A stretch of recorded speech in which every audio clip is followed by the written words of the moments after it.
جی کل رات کو اتفاق ہوا ہے قادیانیوں کی ایک یوٹیوب لائیو پر جانے کا.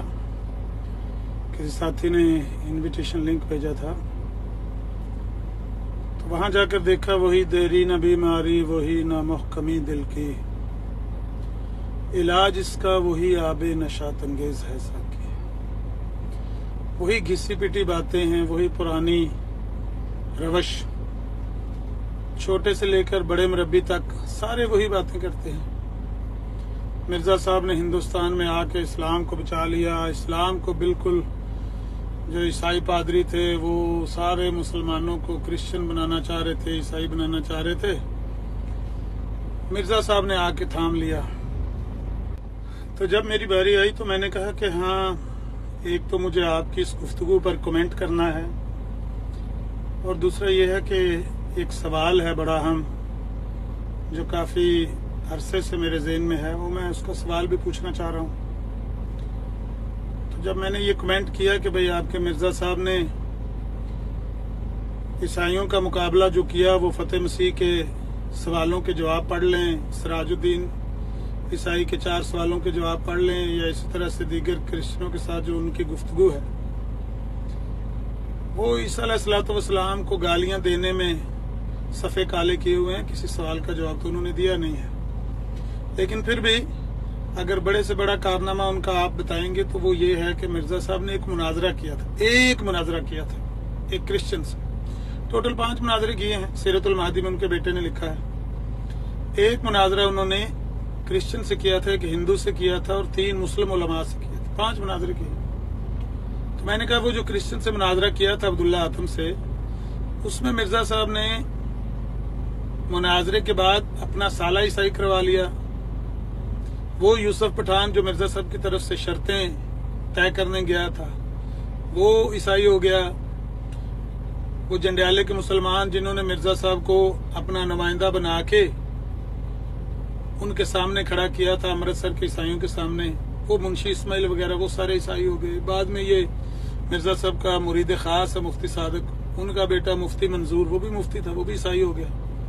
تو مرزا صاحب نے کیا اسلام کو بچانا تھا؟ مرزا صاحب سے تو اپنے مرید نہیں بچائے جا سکے. سنبھلتا نہیں جن سے اپنا دوپٹہ، سنبھالیں گے دامن وہ کیا خاک کسی کا. تو میں نے کہا مرزا صاحب نے کیا اسلام کو بچانا تھا، وہ تو اپنے مریدوں کو بچا نہیں پائے. تو بہرحال اس کا جواب وہی پرانا گھسا پٹا جواب کے بجائے اس کے کہ یہ کہتے کہ نہیں مرزا صاحب کا کوئی مرید مرتد نہیں ہوا، مرزا صاحب کا کوئی ساتھی ان کو چھوڑ کر نہیں گیا، یا اگر گیا ہے تو کوئی بات نہیں، مرزا صاحب نے اپنے تئیں کوشش کی ہے، ہار جیت اللہ کے ہاتھ میں ہوتی ہے. کوئی بندہ لاجیکل جواب دیتا ہے یا کوئی ریزنیبل جواب دیتا ہے، لیکن ان کے جواب وہی پرانے گھسے پٹے ہوتے ہیں. اور وہ جواب آپ سن لیں، اس کے بعد میں اگلی بات کرتا ہوں. یہ حضرات ہمارے ساتھ موجود ہیں. عامر نذیر صاحب، آپ کو آن ایئر ہم نے کیا ہے اور آپ اس وقت ہمارے ساتھ لائیو ہیں. السلام علیکم ورحمۃ اللہ وبرکاتہ. آپ کو آسک اسلام میں خوش آمدید، اور آپ کا جو سوال ہے اب آپ وہ سوال پیش کر سکتے ہیں. وعلیکم السلام ورحمۃ اللہ وبرکاتہ. جی میرا سوال تو ویسے ہے، لیکن اگر اجازت دیں تو کمنٹ بھی کر لوں. جو انصر رضا صاحب بات کر رہے تھے اس پر کمنٹ کی بھی اجازت ہے؟ جی آپ بہت کوئکلی کیجئے. ہاں کوئکلی میں کمنٹ کروں گا کہ مرزا صاحب نے جو عیسائیوں کے خلاف خدمات انجام دی ہیں، سر انجام دی ہیں، ان میں بڑا جو ان کا کارنامہ ہے وہ عبداللہ آتم سے مناظرہ ہے، جس مناظرے کے بعد مرزا صاحب کا اپنا سالہ عیسائی ہو گیا تھا. یوسف پٹھان جو ان کا سفیر بنا کے بھیجا تھا وہاں پر شرائط طے کرنے کے لیے ڈاکٹر مارٹن کلارک کی کوٹھی میں، وہ عیسائی ہو گیا تھا. پھر بعد میں یہ مفتی صادق صاحب کا بیٹا عیسائی ہو گیا تھا. جنڈیالے کے وہ لوگ جنہوں نے ان کو اپنی طرف سے مناظر کھڑا کیا تھا وہ بھی سارے، منشی اسماعیل وغیرہ بھی سارے عیسائی ہو گئے تھے. اس میں لکھا ہوا ہے مرزا صاحب کی کتاب البریہ میں.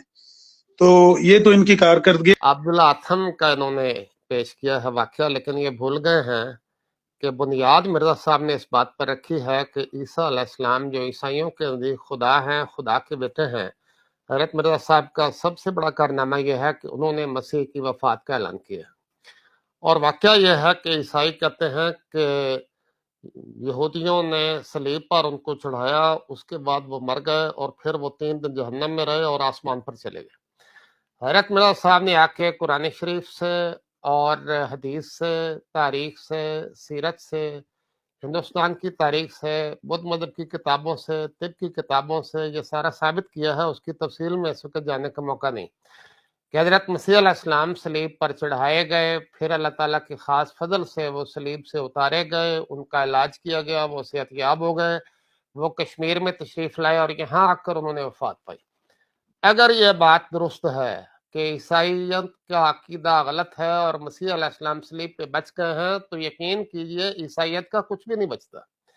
اور شاید آپ کو معلوم ہو کہ کچھ عرصہ پہلے کفن مسیح کا ذکر بڑا چلا تھا، اب عیسائی پادریوں نے اس کو اور پوپ کے حکم پر چھپا دیا ہے، وہ اس کا زیادہ نہیں کرتے۔ اس کفن مسیح پر جو بھی ریسرچ ہوئی ہے وہ بھی یہ بتاتی ہے کہ یہ کفن فلسطین کے کپڑے کا بنایا گیا ہے جو اس وقت روم میں محفوظ ہے، اور اس میں جو آدمی لیٹا ہوا تھا وہ یہاں کا نہیں ہے، وہ فلسطین کے علاقے کا ہے، اور اس پر جو تصویر اس پہ نیگیٹو کی شکل میں آ گئی وہ تصویر بھی بائن نہیں اس تصویر سے مشابہ ہے جو مسیح کے پرانے مجسمے بنتے چلے آ رہے ہیں جن کا حلیہ بیان کیا جاتا ہے اس کے مطابق۔ اگر حضرت مرزا صاحب کا یہ دعویٰ درست ہے اور جس طرح جماعت احمدیہ اس کو بڑھا رہی ہے، کسر صلیب کے لیے جب ہم نے چیلنج کیا 1978 میں لندن میں کہ عیسائی پوپ مقابلے پر آئے، جماعت احمدیہ کے امام نے براہ راست یہ چیلنج دیا تو سارے کے سارے واپس چلے گئے، اور چرچ نے اس کا جواب تک نہ بھی گوارا نہیں کیا اور اس چیلنج کو قبول نہیں کیا۔ اگر مسیح علیہ السلام کی وفات ہو چکی ہے تو عیسائیت کا کچھ بھی باقی نہیں رہتا۔ اب جو جہاں تک بات ہے وہ اس کے مباحثے کی، تو مباحثہ میں نے بھی پڑھا ہوا ہے اور عامر نذیر صاحب نے پڑھا ہوگا، اگر نہیں پڑھا ہوا تو پڑھ لیں۔ اس میں عیسائیت کے خلاف جو زبردست دلائل کا انبار اکٹھا کیا گیا ہے وہ حضرت مرزا صاحب کے قلم کا اور علم کا شاکار ہے۔ اور یہ بھی یاد رکھیے کہ وہ کتاب جو جنگ مقدس کے نام سے شائع کی گئی ہے وہ عیسائیوں نے شائع نہیں کی، وہ ہم نے شائع کی ہے۔ اگر ہم اس میں ہار چکے ہوتے ہیں، اگر ہم اس میں شکست کھا چکے ہوتے تو ہم یہ کتاب شائع نہ کرتے جو ہم 150 سال سے شائع کرتے چلے آ رہے ہیں۔ بھلا اب یہ بھی کوئی دلیل ہے کہ آپ وہ مناظرے کی تفصیل شائع کرتے چلے آئے ہیں، لہٰذا ثابت ہوا کہ مناظرہ مرزا صاحب جیتے تھے؟ بھئی آپ نہ بھی شائع کرتے اس کو تو مناظرے کی جو ڈیکورم تھا مناظرے کا وہ یہی تھا کہ آپ کی تقریر لکھ کر ان کو دی گئی، ان کی لکھی ہوئی تقریر آپ کے پاس محفوظ ہے، تو اس کو چھپایا تو جا ہی نہیں سکتا تھا۔ اس کو کتاب میں نہ بھی شائع کرتے تو اخباروں میں چھپ گئی اس کی تفصیل۔ صرف اس کتاب کے آخر پہ مسیح موعود علیہ السلام نے ایک چیلنج دیا، اور چیلنج یہ دیا کہ چونکہ اس آتم نے رسول کریم صلی اللہ علیہ وسلم کی گستاخی کی ہے اور 15 دن اس نے گستاخی کی ہے، لہٰذا 15 ماہ میں یہ حاویہ میں گرایا جائے گا۔ لیکن پھر اس نے رجوع کر لیا، اس نے توبہ کی، اس نے اپنے کانوں کو ہاتھ لگایا اور کہا نعوذ باللہ میں نے رسول اللہ کی شان میں کوئی گستاخی نہیں کی۔ اللہ تعالیٰ نے وقتی طور پر موت سے اس کو بچا لیا، لیکن پھر مسیح موعود علیہ السلام کی پیشگوئیوں کے مطابق آپ کی زندگی میں مارا گیا۔ بالکل غلط بات ہے عبدالسمیع خان صاحب، نہ ان 15 دنوں میں اس نے کوئی گستاخی کی، نہ آپ ان 15 دنوں کے اندر ہونے والی گفتگو سے اس کی کوئی گستاخی نکال کر دکھا سکتے ہیں، نہ مرزا صاحب نے ہی اس کو یہ کہا کہ تم نے 15 روز تک گستاخی کی ہے، نہ اس نے کوئی معافی مانگی، نہ اس نے کوئی رجوع کیا۔ یہ ساری بات غلط ہے۔ ہاں ایک صرف واقعہ ہے کہ مرزا صاحب نے کہا تھا کہ تم نے اپنی کتاب میں نبی علیہ الصلوۃ والسلام کے بارے میں ایک ناجائز لفظ لکھا ہے، تو مناظرے کے دوران اس نے کانوں کو ہاتھ لگا کے کہا کہ اس طرح کا لفظ میں نے پیغمبر اسلام کے بارے میں نہیں لکھا۔ بس اتنی سی بات ہے، باقی وہ نہ مرزا صاحب کی پیشگوئی کے مطابق مرا، نہ مرزا صاحب کی پیشگوئی سچی ثابت ہوئی۔ 15 مہینے کی مرزا صاحب نے پیشگوئی کی تھی، 15 مہینے کے بعد وہ زندہ ڈھول باجے کے ساتھ جلوس نکال رہا تھا مرزا صاحب کے خلاف، اور مرزا صاحب اپنے مریدوں کو مطمئن کر رہے تھے کہ اس نے دل میں رجوع کر لیا ہے، دل میں یہ ڈر گیا ہے، دل میں اس نے توبہ کر لیا، اس لیے بچ گیا۔ اس کے بعد وہ 22 مہینے تک مزید زندہ رہا اور مرزا صاحب وہ تعویلیں کرتے رہے۔ پھر مرزا صاحب نے اس کے بارے میں کوئی ایسی پیشگوئی نہیں کی جس پیشگوئی کے مطابق وہ مرا ہو۔ یہ بھی غلط بات ہے۔ تو یہ ساری باتیں ہی آپ غلط بیان کر رہے ہیں۔ اس کو بار بار چیلنج دیا گیا اس زمانے میں، پہلے 1000 کا اشتہار، پھر 2000 کا اشتہار، پھر 3000 کا اشتہار، پھر 4000 کا اشتہار، لیکن وہ مقابلے پر نہیں آیا۔ اب اگر اس کے بعد کوئی شخص مرتد ہو جاتا ہے تو آپ کے علم میں جانتا ہوں عامر نذیر صاحب کو میں سنتا رہتا ہوں، یہ ان کو پتہ ہے کہ بعض کاتب وحی بھی مرتد ہوئے ہیں، بعض مخلص صحابی بھی حضرت ام حبیبہ کے خاوند حبشہ میں جت میں شامل تھے لیکن وہاں جا کر عیسائی ہو گئے۔ تو یہ تو ہر آدمی کو عقیدے کی آزادی ہے، جس طرح وہ عقیدہ رکھنا چاہے رکھے۔ جو آج آتا ہے ہمارے نزدیک تو اسلام میں آنا بھی ہر انسان کی اپنی مرضی ہے، اسلام سے جانا بھی ہر ایک کی اپنی مرضی ہے۔ ان لوگوں کے عقائد کے مطابق تو آنے کا رستہ تو کھلا ہے، جانے کا رستہ صرف موت ہے۔ ہاں، آپ کے دین میں مرتد کی کوئی سزا نہیں ہے۔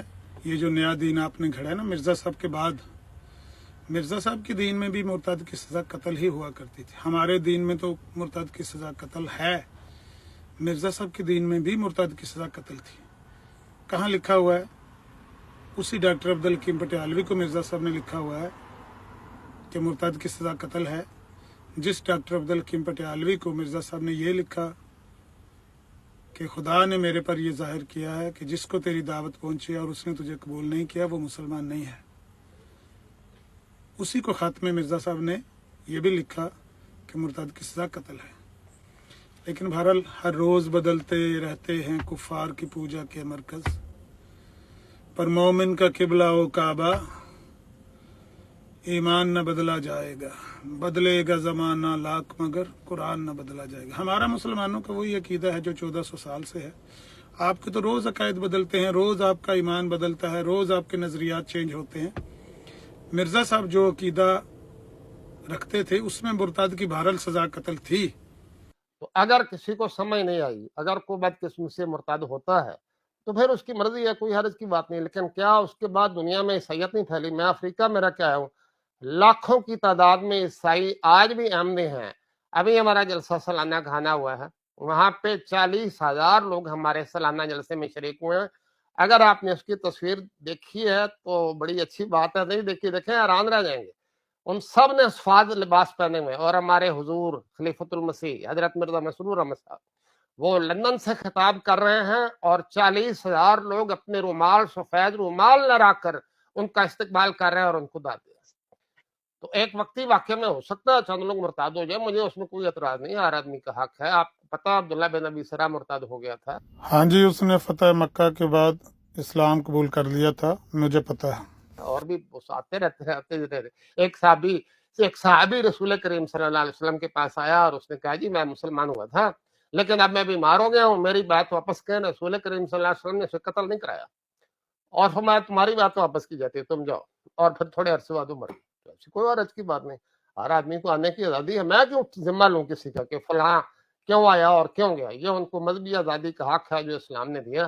مسیح موعود علیہ السلام کی یہ کتاب آج بھی چھپ رہی ہے، دنیا کی متعدد زبانوں میں اس کا ترجمہ ہو رہا ہے، اور بہت سے لوگ اس کو پڑھ کر، اس کو سن کر آج بھی احمدی ہو رہے ہیں۔ تو پھر ہم کیسے کہیں کہ واسطہ نعوذ باللہ ناکام ہو گیا؟ اور اصل بات میں آپ کو پھر بتا رہا ہوں، اصل بات عیسائیت کے لیے آپ نے فرمایا، خدا سے علم پا کر فرمایا کہ مسیح کو مرنے دو، کیسے میں اسلام کی زندگی۔ صاحب آپ کی اجازت سے میں جی ضرور۔ واقعے کے متعلق ہاں جیسے انہوں نے کہا نا کہ ایک واقعہ یہ ہوا بالکل کہ ایک مباحثہ ہوا اور اس مباحثے میں نعوذ باللہ وہ یہ کہہ رہے ہیں کہ حضور ناکام ہو گئے تو پھر لوگ مرتد ہو گئے۔ تو پھر وہ چھاپتا نا کتاب، ہم کچھ آپ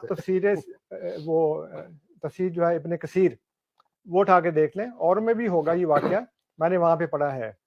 سورہ بنی اسرائیل کی جو آخری تھوڑی سی پہلے آیات ہیں جو 91، 92، 93، اس میں کفار نے نبی کریم صلی اللہ علیہ وسلم سے کچھ مطالبے کیے اور اس کی وجہ لکھی ہے کہ حضور اپنے گھر میں تشریف فرما تھے تو ایک بندہ بتانے آیا کہ جی کعبہ کے اندر وہ بیٹھے ہیں کچھ سرداران قریش، تو وہ آپ سے کچھ بات کرنا چاہتے ہیں۔ حضور تشریف لے گئے وہاں پہ، تو انہوں نے کہا جی کہ یہ کر دو، وہ کر دو، ایسا کر دو، ویسا کر دو۔ تو اللہ تعالیٰ نے فرمایا کہ کل سبحان ربی حل کنت الا بشرا رسولا، تو حضور صلی اللہ علیہ وسلم واپس آ گئے۔ جب آپ واپس آ رہے تھے تو آپ کی پھوپھی عاتقہ بنت عبد المطلب، اس کا بیٹا جو مسلمان ہو چکا تھا، وہ آپ کے پیچھے پیچھے آیا اور اس نے کہا جی کہ انہوں نے کہا کہ یہ کر دو، وہ کر دو، تم نے وہ بھی نہیں کیا۔ انہوں نے کہا کہ ایسا کر دو، ویسا کر دو، آپ نے ویسا بھی نہیں کیا۔ انہوں نے کہا کہ جی تم آسمان ہمارے اوپر گرا دو، عذاب کر دو، آپ نے وہ بھی نہیں کیا۔ تو حضور خاموشی سے چلے گئے، وہ مرتد ہو گیا۔ وہ لڑکا آپ کی پھوپھی کا بیٹا، تو وہ اگر اتنے قریبی خاندان کا بچہ مسلمان ہو چکا تھا اس کے بعد اس نے کہا جی مقابلہ ہوا آپ سے، آپ نے کسی بات کا جواب نہیں دیا، آپ تو خاموشی سے واپس آ گئے، تو وہ مرتد ہو گیا۔ اس لیے انبیاء کی صداقت کا یہ ثبوت نہیں ہوتا کہ کوئی مرتد ہو جائے کسی سوال کے جواب میں، اگر وہ نبی خدا کی مصلحت سے جواب نہیں دیتا یا دیتا بھی ہے اور آپ کو پسند نہیں آتا اور وہ بندہ مرتد ہو جاتا ہے، تو یہ اعتراض تو پھر نبی کریم صلی اللہ علیہ وسلم پہ بھی پڑتا اور ہے۔ انصر صاحب آپ تفسیریں اٹھا کے دیکھیں، عامر صاحب پڑھتے رہتے ہیں، عالم آدمی ہے، اس میں کوئی جی شک نہیں ہے، ظاہری علوم کے عالم ہے۔ جی جب صلح حدیبیہ کا واقعہ ہوا ہے تو کہتے ہیں مورخین نے، مفسرین نے لکھا ہے کہ 400 صحابہ کو ابتلا پیش آیا، جی بالکل اور کئی ان میں سے مرتد بھی ہو گئے۔ مرتد ہو گیا ہے۔ یہ تو ہر آدمی کی مرضی ہے۔ ہاں اب یہ جو بات انصر رضا صاحب نے اور عبدالسمیع سمیع خان صاحب نے کی ہے عاتقہ بنت عبد المطلب کے حوالے سے، ان کے بیٹے کے حوالے سے، اور اسی طرح سے حدیبیہ کے قصے کے متعلق آپ کے مرزا صاحب نے نواب محمد علی خان آف مالیر کوٹلہ کو بھی یہی بات کہی تھی اس خط میں، جس میں نواب محمد خان عبداللہ آتم کی پیشگوئی کے بارے میں پوچھتا تھا کہ مرزا صاحب اب اس پیشگوئی کی تو تعویل بھی نہیں ہو سکتی، پہلے جو ان موائل بشیر کے واقعے میں آپ کو اجتہادی غلطی لگی تو اس کی تو تعویل ہم نے کر لی کہ اجتہادی غلطی ہو گئی ہے، لیکن یہاں پر تو کوئی تعویل بھی نہیں ہو سکتی، تو ہم کیا کریں؟ اس کو بھی مرزا صاحب نے یہی کہا تھا کہ حدیبیہ کے قصے میں تفسیر ابن کثیر میں لکھا ہوا ہے کہ کئی سچے لوگ مرتد ہو گئے تھے، یہی بات عبدالسمیع خان صاحب نے کہی ہے۔ تو عبدالسمیع خان صاحب آپ اور انصر رضا صاحب آپ نے جو غلط بیانی کی ہے کل رات کو اسٹریم یارڈ پر، اس کو ثابت کر دیں۔ یہ 500 یورو وہی 500 یورو جو آج سے پہلے آپ کے میر لطیف صاحب کو کہا تھا نا کہ آپ نے شیخ احمد دیدات رحمہ اللہ پر الزام لگایا ہے، اس کو ثابت کر دیں، 500 یورو آپ کو انعام دیں گے۔ وہ 500 یورو ابھی بھی میرے ہاتھ میں ہے، 500 یورو آپ کو انعام دیں گے۔ یہ جو غلط بیانی آپ نے کی ہے دونوں نے کل رات کو، 500 یورو انصر رضا صاحب آپ کو اور 500 یورو عبدالسمیع خان صاحب آپ کو دیا جائے گا۔ لیکن مجھے کوئی احمدی خاتون کل پوچھ رہی تھی کہ بھائی آپ اچھے بھلے آدمی ہیں، یہ جو پیسے وغیرہ آپ آفر کرتے ہیں اس کو چھوڑ چھاڑ کے آپ جس طرح تحمل سے بات کرتے ہیں ایسے بات کریں۔ تو میں کہنا چاہ رہا تھا کہ دیکھیں یہ انعام آفر کرنا کوئی جرم نہیں ہے، مرزا صاحب بھی انعام آفر کیا کرتے تھے، لیک رحم کو 20,000 روپے آفر کیا، ابو الفا مولانا ثناء اللہ امرتسری رحمہ اللہ کو پیشگوں کی پڑتال کے لیے 15,000 روپے آفر کیا، فتح مسیح کو 400 روپیہ انعام آفر کیا، اسی طرح ان کے بیٹے نے اسم و آمد کے موضوع پر لوگوں کو تاوان دینے کا وعدہ کیا کہ میں پیسے ان کو اتنی رقم دوں گا، 5,000 روپیہ مولوی محمد علی لاہوری وغیرہ کو۔ انعام آفر کرنا کوئی جرم نہیں ہے، جرم یہ ہے کہ آپ جھوٹ بولیں اور اس پر بضد ہو جائیں، کھڑے ہو جائیں اس پر، اور باوجود اس کے کہ آپ کی آنکھوں کے سامنے آپ کا جھوٹ رکھ دیا جائے پھر بھی آپ ضد کریں، جس طرح میر لطیف صاحب نے کی، اور انہوں نے کہا کہ یہ 500 یورو اپنے کزن کے پاس جمع کرواؤ فرینکفرٹ میں، تو میں ثبوت دوں گا کہ شیخ احمد دیدات کا وہی عقیدہ تھا جو مرزا صاحب کا تھا۔ میں نے اپنے کزن کے پاس پیسے جمع کروائے، انہوں نے ان کو میسج کیا کہ عامر نذیر کے 500 یورو میرے پاس جمع ہو گیا ہے، آپ ثبوت پیش کریں، نہیں پیش کر سکے آج تک۔ تو شرمناک حرکت یہ ہے کہ آپ کسی کو کہتے ہیں کہ میں تمہارا چیلنج قبول کرتا ہوں، میں یہ انعام جیتنا چاہتا ہوں، اس کے بعد آپ ثبوت نہ پیش کر سکیں اپنی بات کا۔ تو انصر رضا صاحب آپ اور عبدالسمیع خان صاحب آپ جو بات آپ نے کل رات کو یوٹیوب پر کہی ہے اس کا ثبوت پیش کریں کہ عاتقہ بنت عبد المطلب کا بیٹا وہ مرتد ہو گیا تھا، اور اسی طرح سے حدیبیہ کے قصے میں تفسیر ابن کثیر میں کہیں لکھا ہوا ہے کہ کئی سچے لوگ مرتد ہو گئے تھے۔ ثبوت پیش کریں، یہ 500 یورو آپ کو انعام دیا جائے گا۔ اگر آپ کہیں کہ 500 یورو جمع کرواؤ اپنے کزن کے پاس تو وہ میر لطیف صاحب سے پوچھ لیں، وہ ابھی تک جمع ہے، جو 3-4 مہینے پہلے انہوں نے حکم دیا تھا نا، وہ ابھی تک ان کے پاس 500 یورو میرا جمع ہے۔ تو 500 یورو انصر رضا صاحب آپ کو اور 500 یورو عبدالسمیع خان صاحب آپ کو دیا جائے گا۔ اپنے اس جھوٹ کو پروو کر کے دکھائیں، نہیں کر سکتے، نہ خنجر اٹھے گا نہ تلوار ان سے، یہ بازو میرے آزمائے ہوئے، ہم نے ان کو 20 مرتبہ یوں ہی دنیا کے سامنے بے نقاب کیا ہے، ان کی غلط بیانیوں کو اور ان کے جھوٹ کو لوگوں کے سامنے لائے ہیں، صرف اس لیے تاکہ لوگوں کو، عام قادیانیوں کو، احمدیوں کو سمجھ آ جائے کہ ہمارے ساتھ یہ جھوٹ بول کر دھوکہ دیتے ہیں،